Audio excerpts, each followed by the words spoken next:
उस रात गांव में कोई डर नहीं था। यही सबसे डरावनी बात थी, क्योंकि जब डर होना चाहिए था तब शांति थी, और वही शांति घड़ी की सुइयों के साथ मिलकर कुछ ऐसा लिख रही थी जिसे बाद में कोई मिटा नहीं सका। ठीक 12:13 पर, जब आकाश में तारा टूटने की भी आवाज नहीं आती, अन्विता 21+ की नींद इस तरह खुली जैसे किसी ने उसके भीतर जमा समय को झकझोर दिया हो। न कोई सपना, न कोई चीख, बस एक एहसास कि अगर वह अभी आंखें न खोले तो कुछ हमेशा के लिए छूट जाएगा। उसने आंखें खोलीं तो देखा कि घर का दरवाजा खुला है, हवा भीतर तक आई हुई है, और अजीब बात यह है कि घर की दीवारें ठंडी नहीं बल्कि गर्म लग रही थीं, जैसे किसी ने भीतर आग जलाई हो। बाहर झांकते ही पीपल के पेड़ के नीचे वही साधु खड़ा दिखा, वही चेहरा, वही केसरिया वस्त्र, पर इस बार उसकी निगाहें अन्विता पर नहीं थीं। वे जैसे रास्ते को देख रही थीं, मानो पहले से तय हो कि आज कौन, कब और किस दिशा में चलेगा।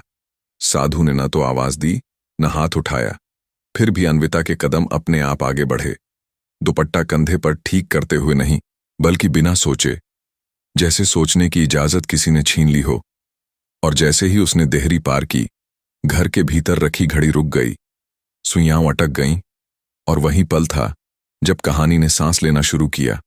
गांव की गली में चलते हुए उसे लगा कि हर घर उसे देख रहा है, पर कोई आंख नहीं दिखी, कोई परछाई नहीं हिली, कुत्ते नहीं भौंके, मंदिर की घंटी नहीं बजी। यह सामान्य रात नहीं थी, यह वह रात थी जो यादों से बाहर रखी जाती है। साधु आगे आगे चला, उसकी चाल न तेज थी न धीमी, बल्कि इतनी सटीक कि हर कदम अगले कदम को आदेश देता हुआ लगता। और अन्विता के मन में एक सवाल बार बार उठता, अगर यह सब गलत है तो इतना सही क्यों लग रहा है। जंगल की सीमा आते ही हवा बदल गई, ठंड नहीं बढ़ी बल्कि आवाजें कम हो गईं, पत्तों की सरसराहट भी जैसे नियम मानकर चल रही हो। और तभी साधु ने पहली बार बोला, पीछे मत देख। आवाज में धमकी नहीं, विनती नहीं, बस तथ्य। और उसी पल अन्विता को समझ आया कि यहां चेतावनी नहीं दी जाती, नियम सुनाए जाते हैं। जंगल में प्रवेश करते ही चांद आधा ढका, आधा जागा हुआ लगा। रोशनी टुकड़ों में गिरती रही, और हर टुकड़ा किसी पुराने निशान को चमका देता। जमीन पर पत्थरों का एक घेरा दिखा, उतना ही बड़ा जितना एक कहानी को बांधने के लिए काफी हो। और साधु वहां रुक गया, आंखें बंद कीं, सांसें गिनी, जैसे किसी दरवाजे को खोलने से पहले संख्या पूरी की जा रही हो। अन्विता ने पूछा नहीं, क्योंकि सवाल यहां लौटते नहीं थे। तभी जंगल के भीतर से एक गहरी आवाज आई, मानो बहुत पुरानी, और अन्विता के भीतर कुछ कांप गया। पर उसके पैरों ने पीछे हटने से मना कर दिया, क्योंकि उसे अचानक याद आया कि गांव में हर कुछ साल बाद एक नाम धीरे धीरे कम बोला जाने लगता है, फिर बिल्कुल नहीं बोला जाता, और उसके बदले एक कहानी चलती है। शहर चली गई, शादी हो गई, किसी काम से बाहर। और यह सोचते ही उसे लगा कि आज कहानी नहीं बनेगी, आज कहानी का दरवाजा खुलेगा। साधु ने आंखें खोलीं, और पहली बार उसकी पुतलियों में थकान दिखी, ऐसी थकान जो सदियों की हो। उसने कहा, जो दिखेगा वही सच नहीं होगा। और यह वाक्य सुनते ही अन्विता को महसूस हुआ कि सच यहां स्थिर नहीं, हिलता डुलता है। पत्थरों के घेरे के भीतर कदम रखते ही जमीन ने हल्का सा कंपन किया, जैसे कोई नींद से करवट बदल रहा हो। और उसी क्षण पेड़ों की छाल पर निशान उभरने लगे। शब्द नहीं, आकृतियां, जो पढ़ी नहीं जाती, पहचानी जाती हैं। अन्विता ने पहली बार साधु के चेहरे पर डर देखा, और वही डर उसके भीतर उतर आया, क्योंकि डर तब खतरनाक होता है जब वह रास्ता दिखाने वाले की आंखों में हो। साधु ने कहा, यहां से लौटने का रास्ता वही चुन सकता है जो कहानी नहीं, जिम्मेदारी उठाने आया हो। और यह सुनते ही जंगल की खामोशी भारी हो गई, जैसे किसी ने हवा को भी बैठने का आदेश दे दिया हो। दूर कहीं घंटी सी आवाज आई, पर मंदिर नहीं था। और तभी अन्विता को समझ आया कि यह बुलावा किसी जगह का नहीं, किसी फैसले का है। उसने अपने भीतर उठते डर को नहीं दबाया, बस उसे देखा। और वही देखने का साहस इस रात का सबसे बड़ा अपराध था, क्योंकि इस जंगल में डर से आंख मिलाने वाले कम आते हैं, और जो आते हैं वे कहानी बनकर नहीं लौटते, वे सच बनकर लौटते हैं। और सच हमेशा भारी होता है। जैसे ही साधु ने पत्थरों के घेरे से बाहर कदम रखा, जंगल ने मानो अपनी सांस फिर से चलानी शुरू की, लेकिन वह सांस किसी जीव की नहीं बल्कि किसी गुप्त व्यवस्था की थी। अन्विता ने पीछे मुड़कर गांव की तरफ देखा तो उसे एहसास हुआ कि गांव सिर्फ दूरी में नहीं, समय में भी पीछे छूट चुका है, क्योंकि वहां कोई रोशनी नहीं थी, न दिए की, न खिड़की की, न मंदिर की। ऐसा लगा जैसे पूरे गांव ने एक साथ आंखें बंद कर ली हों, और यह कोई संयोग नहीं था। साधु आगे चलता रहा। अब उसकी चाल पहले से अलग थी। अब वह रास्ता नहीं देख रहा था, रास्ता उसके अनुसार बन रहा था। पत्ते खुद हटते जा रहे थे, कांटों ने जमीन पकड़ ली थी, और हर कुछ कदम पर अन्विता को लगता जैसे वह किसी सीमा को पार कर रही हो, ऐसी सीमा जिसके पार जाने के बाद चीजें पहले जैसी नहीं रहती। अचानक साधु रुका और बिना मुड़े बोला, अगर अभी लौटना है तो लौट जाओ। आवाज में कोई चुनौती नहीं थी, बल्कि थकी हुई औपचारिकता थी, जैसे यह वाक्य सदियों से बोला जा रहा हो। अन्विता ने कुछ नहीं कहा, क्योंकि वह समझ चुकी थी कि लौटना यहां कदमों का फैसला नहीं बल्कि स्वीकार का होता है। जंगल अब घना नहीं, सुनसान था। आवाजें खत्म हो चुकी थीं, यहां तक कि उसके अपने कदमों की भी। और तभी उसे एहसास हुआ कि यह जगह सिर्फ जंगल नहीं बल्कि एक रोक है, जहां आगे जाने से पहले भीतर कुछ टूटना जरूरी है। साधु ने अचानक अपने हाथ की लाठी जमीन पर रख दी, पहली बार बिना सहारे खड़ा हुआ, और उसी पल अन्विता ने देखा कि उसकी पीठ झुकी नहीं थी, वह झुकाई गई थी, जैसे कोई अदृश्य बोझ उसे नीचे दबाए हुए हो। उसने कहा, गांव सोचता है कि मैं उन्हें बचाता हूं, और यह कहते हुए उसके होंठ हिले नहीं, शब्द जैसे सीधे हवा में गिर गए। पर सच यह है कि गांव खुद को बचाने के लिए हर बार किसी को आगे कर देता है। और इस वाक्य के साथ ही अन्विता को याद आया कि कैसे हर बार कोई घटना होने से पहले गांव में अजीब शांति छा जाती थी। शादियां टल जाती थीं, झगड़े अपने आप शांत हो जाते थे, जैसे सबको भीतर ही भीतर पता हो कि कुछ लिया जाने वाला है। जंगल के भीतर एक पुरानी पगडंडी उभरी, ऐसी पगडंडी जो नक्शे में नहीं होती, और चलते हुए साधु ने बताया कि यह रास्ता सिर्फ उन्हीं को दिखता है जिनका नाम पहले से लिख दिया गया हो।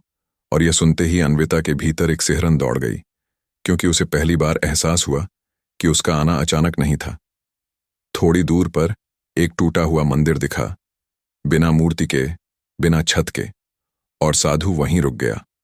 उसने कहा कि गांव वाले इसे खंडहर कहते हैं, लेकिन असल में यह वह जगह है जहां पहला झूठ बोला गया था। और तभी अन्विता ने दीवारों पर उकेरे निशान देखे, किसी देवी देवता के नहीं बल्कि इंसानी आकृतियों के, जो हाथ जोड़कर नहीं बल्कि पीछे खींचे जा रहे थे। साधु ने स्वीकार किया कि हर पीढ़ी में कोई न कोई इस सच्चाई को जान लेता है, लेकिन जानना और बोलना अलग बातें हैं, क्योंकि बोलने के बाद गांव सुरक्षित नहीं रहता। और यही डर पीढ़ी दर पीढ़ी पूजा बन गया। अन्विता ने पूछा, तो आज मुझे क्यों? यह पहला सवाल था जो उसने पूरी रात में पूछा। साधु कुछ देर चुप रहा, फिर बोला, क्योंकि आज गांव ने पहली बार नाम नहीं चुना, तुमने खुद रास्ता खोल दिया। और इस वाक्य के साथ ही हवा फिर से चलने लगी, लेकिन अब वह ठंडी नहीं, भारी थी। मंदिर के पीछे एक गहरी दरार दिखी, जैसे जमीन फट गई हो, और साधु ने कहा, आगे जो है वह कहानी नहीं, हिसाब है। और जैसे ही अन्विता ने उस दरार की ओर कदम बढ़ाया, उसे एहसास हुआ कि जंगल अब देख नहीं रहा, परख रहा है। जैसे ही अन्विता ने उस दरार की ओर कदम बढ़ाया, उसे ऐसा महसूस हुआ मानो जमीन उसके पैरों के नीचे नहीं बल्कि उसके भीतर खिसक रही हो। साधु ने पीछे से धीमी आवाज में कहा, अब घड़ी मत देखना। और यह वाक्य सुनते ही अन्विता को याद आया कि निकलते समय उसने सचमुच समय नहीं देखा था, जैसे समय ने खुद को छुपा लिया हो। दरार के भीतर उतरते ही हवा अचानक गर्म हो गई, लेकिन वह गर्मी आग की नहीं थी बल्कि सांसों की, जैसे किसी ने बरसों से रोकी हुई सांस एक साथ छोड़ दी हो। और तभी अन्विता ने महसूस किया कि जंगल के भीतर अब रात नहीं है, लेकिन दिन भी नहीं। पेड़ों की छायाएं एक जगह ठहरी हुई थीं, पत्ते गिरते नहीं थे, वे हवा में अटके हुए थे। और यही वह पल था जब उसे समझ आया कि वह किसी जगह में नहीं बल्कि किसी क्षण के भीतर खड़ी है। साधु उसके पास आकर खड़ा हो गया। पहली बार उसके चेहरे पर डर से ज्यादा थकान थी। उसने कहा कि यह जंगल समय को वैसे नहीं मानता जैसे इंसान मानते हैं। यहाँ बीता हुआ अभी भी सांस लेता है और आने वाला पहले ही देखा जा चुका होता है। और यही कारण है कि गांव में हर कुछ साल बाद वही घटनाएं अलग अलग चेहरों के साथ दोहराई जाती हैं। अन्विता ने देखा कि दरार की दीवारों पर अब तस्वीरें उभरने लगी हैं, चलती हुई, सांस लेती हुई। उसने खुद को बच्ची के रूप में देखा, फिर जवान, फिर बूढ़ी, और हर दृश्य के बीच कोई सीमा नहीं थी, मानो जिंदगी एक सीधी रेखा नहीं बल्कि एक गोल चक्कर हो। साधु ने बताया कि यही वह जगह है जहां गांव का भविष्य तय किया जाता है, जहां डर को बार बार नया नाम देकर पूजा बना दिया जाता है। और तभी अन्विता ने देखा कि उन्हीं तस्वीरों में कई और चेहरे भी थे, कुछ जाने पहचाने, कुछ अनजाने, और उन सभी की आंखों में एक ही सवाल जमे हुए थे, क्या इस बार कोई मना करेगा? अचानक जमीन कांपी और दरार के भीतर एक गूंज फैली, जैसे किसी ने बहुत भारी किताब बंद कर दी हो। साधु घुटनों के बल बैठ गया और बोला कि यही वह बिंदु है जहां हर साधु टूटता है, क्योंकि यहां उसे हर वो चेहरा दिखता है जिसे उसने चुना था, हर वो नाम जिसे उसने गांव के सामने कभी नहीं लिया। और पहली बार अन्विता ने उसके हाथ कांपते हुए देखे, जैसे वह खुद भी इस चक्र से बाहर निकलना चाहता हो, लेकिन रास्ता भूल चुका हो। अन्विता ने पूछा कि अगर सब पहले से तय है तो मना करने का मतलब क्या? और साधु ने जवाब दिया कि तय सिर्फ वही होता है जिसे कोई चुनौती न दे। और उसी पल दरार की दीवारों पर एक दृश्य उभरा, एक और रात, एक और लड़की, लेकिन इस बार वह लड़की मना कर रही थी, चीख रही थी। और जैसे ही उसने नहीं कहा, पूरा दृश्य धुंधला हो गया। साधु ने बताया कि उस रात गांव में पहली बार बीमारी फैली थी, लोग डरे थे, और उसी डर ने अगले 100 साल तक सबको चुप रखा। समय यहां टूट रहा था, पीछे और आगे की सीमाएं घुल रही थीं। अन्विता को लगा जैसे उसके भीतर कई जिंदगियां एक साथ जाग रही हों, और उसी बोझ के नीचे वह झुकी, लेकिन गिरी नहीं, क्योंकि अब उसे समझ आ गया था कि यह जंगल किसी को मारता नहीं, यह सिर्फ डर को जिंदा रखता है, और जो डर को देखने से मना कर दे वही इसे कमजोर करता है। साधु ने आखिरी बार चेतावनी दी कि अगर वह आगे बढ़ी तो यह चक्र टूट सकता है, लेकिन उसके साथ ही गांव की सुरक्षा भी। और यह सुनते ही अन्विता के भीतर गुस्सा उभरा, क्योंकि सुरक्षा अगर किसी की चुप्पी पर टिकी हो तो वह सुरक्षा नहीं, सौदा है।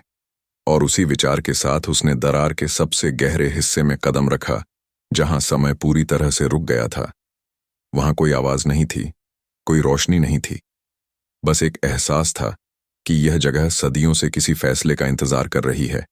और जैसे ही अन्विता ने आंखें बंद कर भीतर उठते डर को स्वीकार किया, दरार की दीवारों पर बनी सभी तस्वीरें एक साथ कांप उठीं, मानो किसी ने बहुत पुराने बोझ को झकझोर दिया हो।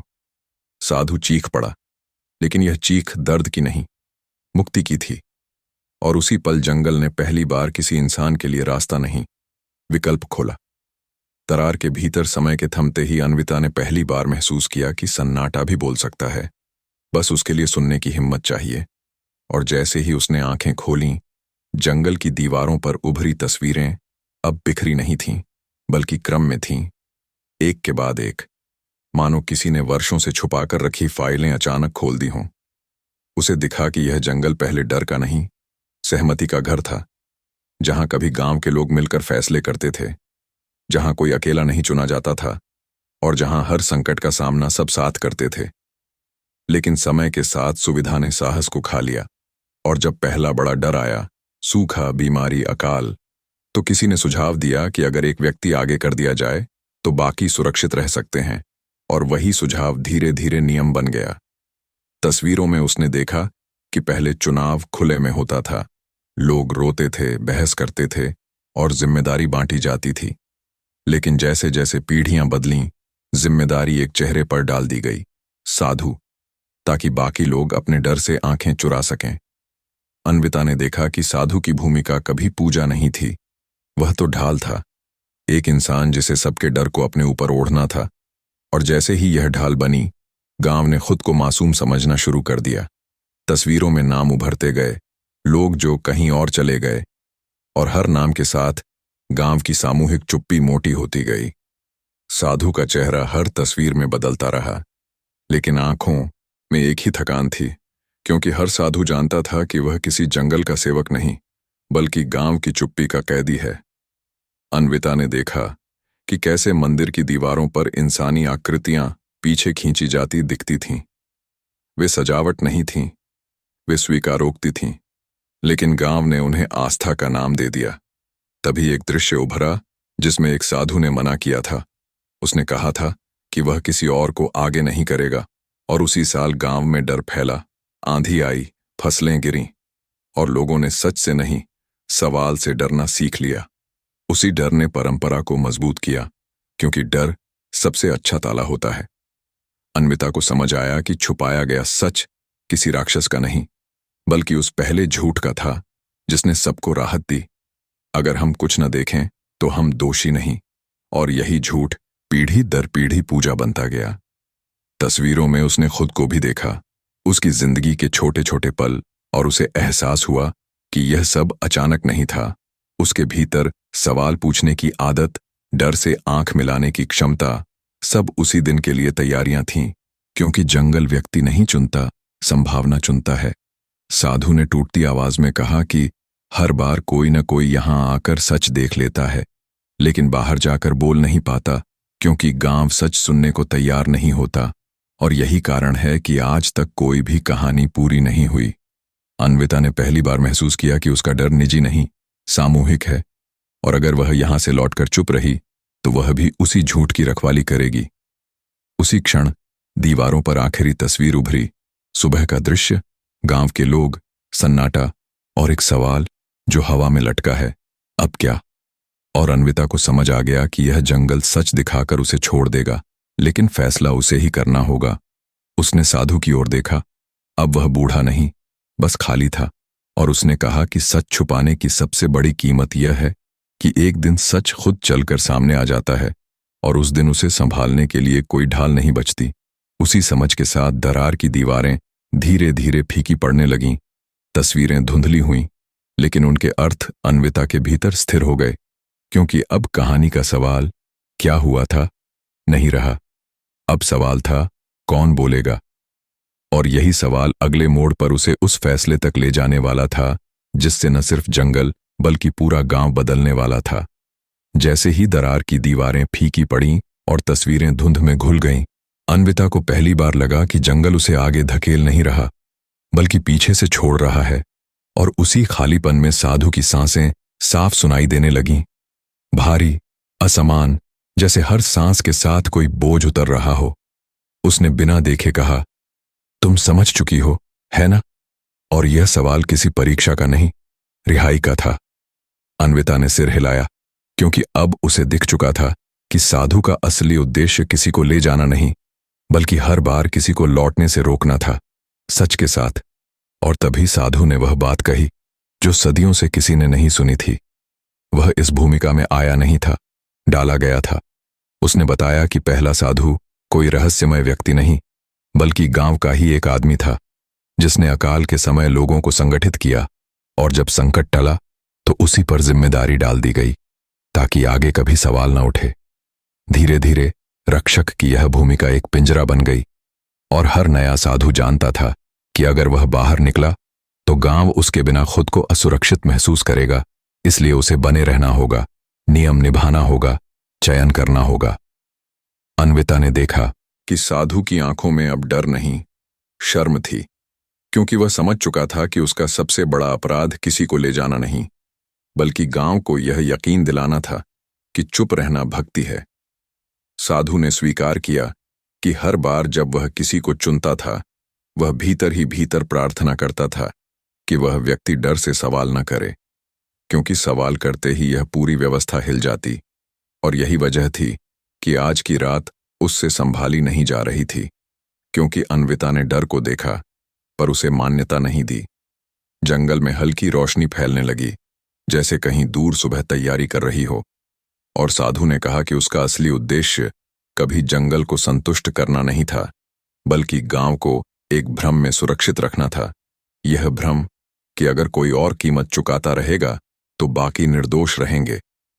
अन्विता ने पहली बार साधु के भीतर का इंसान देखा, एक ऐसा इंसान जो हर पीढ़ी में बदनाम हुआ पर कभी सुना नहीं गया, और उसे एहसास हुआ कि साधु का सबसे बड़ा डर यह नहीं था कि चक्र टूट जाएगा, बल्कि यह कि चक्र टूटने के बाद वह कौन होगा।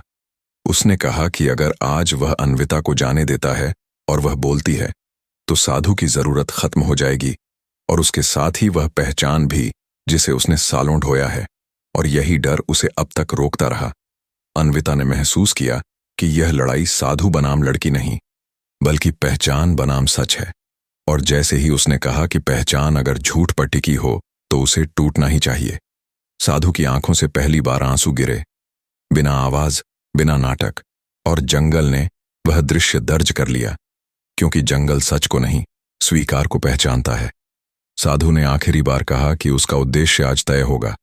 या तो वह फिर किसी और को चुनेगा और सब चलता रहेगा, या वह पहली बार किसी को छोड़ देगा और खुद भी इस व्यवस्था से बाहर आ जाएगा। हवा रुक गई, जैसे पूरी जगह ने सांस रोक ली हो, और अन्विता समझ गई कि अब कहानी किसी डरावने दृश्य की नहीं, बल्कि उस पल की है जहां एक आदमी को तय करना है कि वह ढाल बना रहेगा या इंसान बनेगा।